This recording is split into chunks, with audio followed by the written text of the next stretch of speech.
Hello, ladies and gentlemen, welcome back. This is Chimera Elite, and today we're taking a look at the Lion. The Tier 1 Assault Lion comes in at 54 AP and has a whopping 7 movement. His accuracy and parry are both 13 respectively, and his dodge is a tremendous 17. He has 14 damage, 5 toughness, and 6 will, meaning he's, while a very heavy hitter, when things hit him back, he feels it. And also, fear is something that you really have to keep in mind when you are even just moving this guy around and engaging different units. He has one ability, and it's called Prudent Movement, and Prudent Movement allows you to avoid attacks of opportunity at the cost of being able to sprint or run. It's extremely useful for getting to those units that are hiding in the back that are kind of taunting you, your other units that cannot get through there without taking many attacks. And this guy can just pretty much walk right in, hit them, possibly almost kill them, depending on how much damage you're able to pour out, and just put them in their place. He has 3 attributes: Fear, Ruthless, and Mobile. Fear, we all know what Fear is. He has Fear 12, which is it's okay, but it's not something that's going to proc all that often. Ruthless applies the stunned status effect on enemies that he first engages with, which gives a penalty of -1 to accuracy, parry, dodge, and I believe it also gives a penalty to will. Which is, I guess that's a good thing considering that he has fear. Now his last attribute is called Mobile, and Mobile is actually pretty damn useful. Kind of along the same lines as Prudent Movement. Mobile allows you to ignore the movement penalties that heavy terrain normally occurs. What it does is you can move through it, where typically for other units, heavy terrain takes 2 movement points to move through, instead of the normal 1 for just clear terrain. For the Assault Lion, it doesn't matter either way. He moves full movement and can move anywhere he wants, completely ignoring any heavy terrain that's in his way.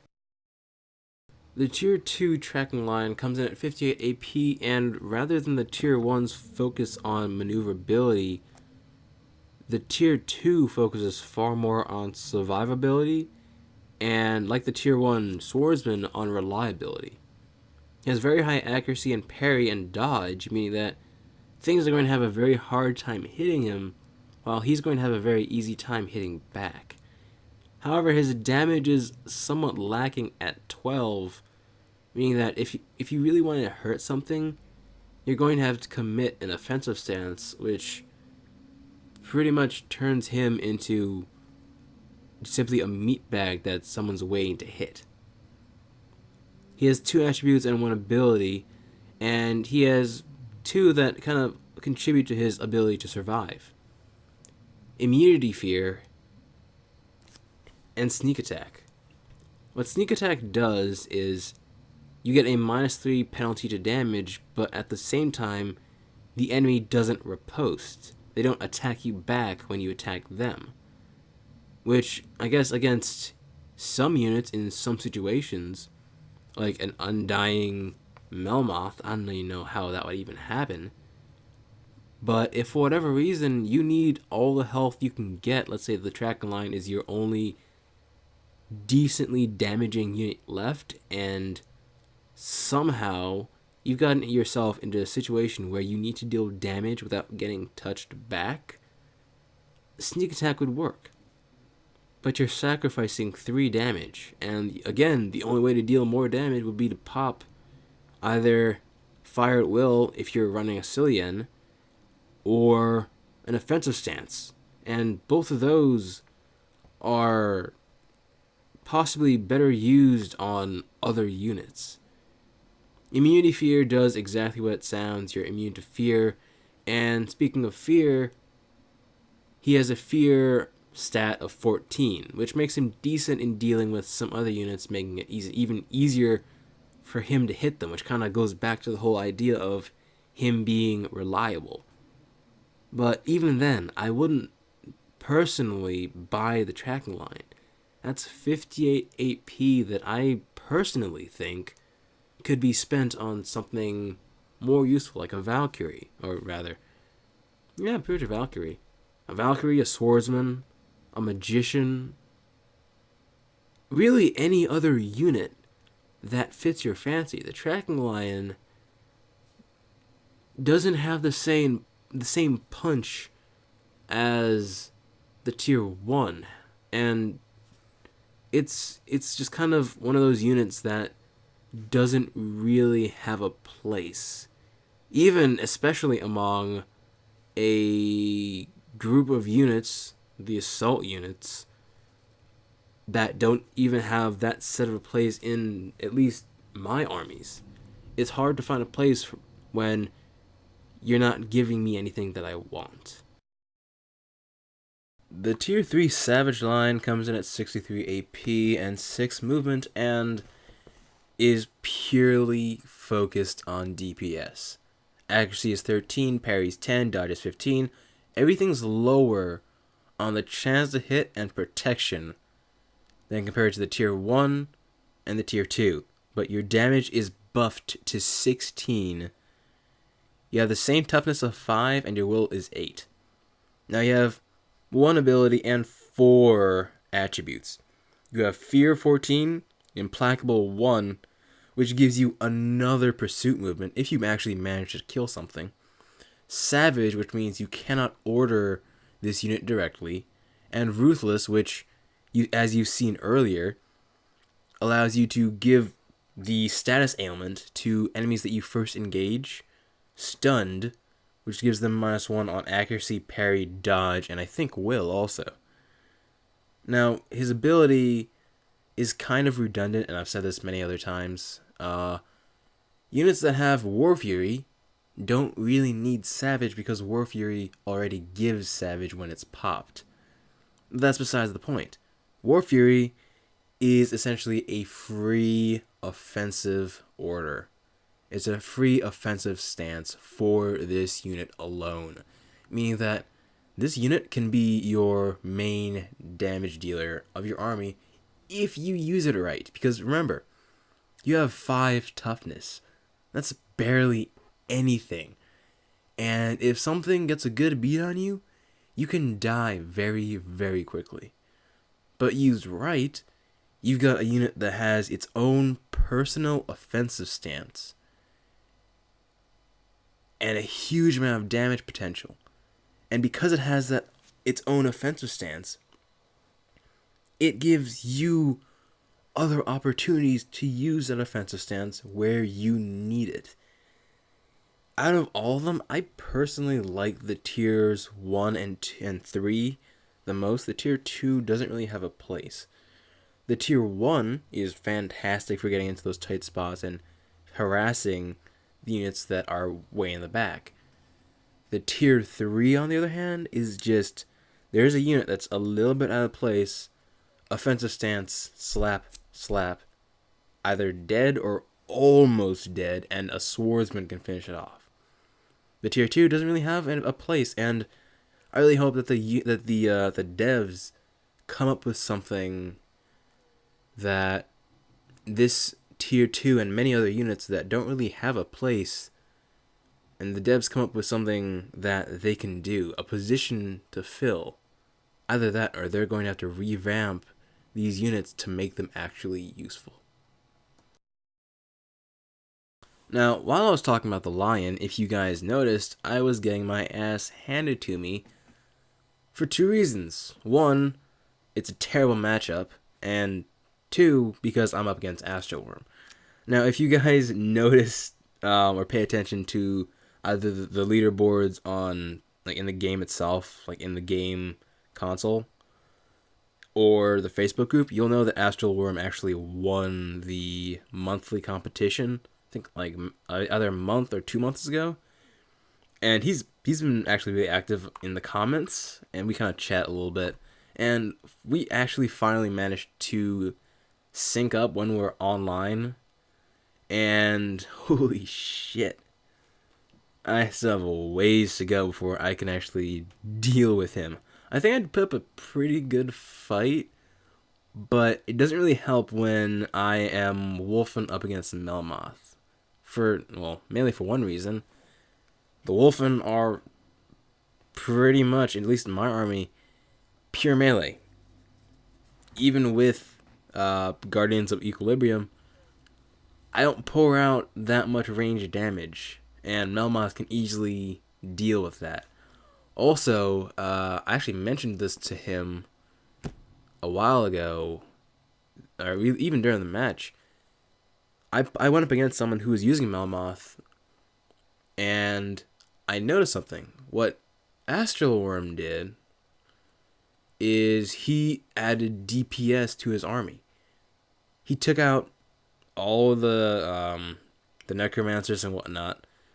Pretty much anything that's superficial that takes longer to go, to get revved up essentially, and he tossed in a gargoyle. I think he put in two gargoyles or something like that. I'm not actually looking at the gameplay because that's how I do commentary. Anyway, think about it. The guy I play, I think there's actually gameplay of me doing this, but I beat a guy who was using pretty much the same unit comp as Astral, and I beat him. But two things about Astral. One, two things about this game in particular. I was using a different army, and two, the other guy didn't have a gargoyle. That gargoyle, English, can pump out so much damage so quickly that he can actually burst down my Guardians of Equilibrium. It's something that the other guy wasn't able to do. Or hell, just kill and burst down my hero. Because what the other guy did is similar to what Astral did. He inverted, we just switched places with one of my units. Astral burst that guy down like hell. The other guy wasn't able to, and I had a Chimera who's actually not as, I think about the same toughness roughly, but better parry, and he wasn't able to burst me down because he didn't have enough damage output. Astral paid attention, and also probably has the funds to actually fiddle with these things, and he added that that extra DPS that just totally screwed me. That and Melmoth is an absolute beast against any army that has a majority of melee units. Essentially, he's anti-Wolfen. But yeah, it was a really fun game, and yeah. I hope I get to actually fight you again in the future, hopefully under better circumstances.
Well, I hope you guys enjoyed this video, whether it was me getting my ass handed to me by Astral, or the little in-depth of the Lion. I'll see you guys next time, and next time we will actually be starting on the second to the last of the Lion units, the Devotee of Asel. See you guys around. Peace.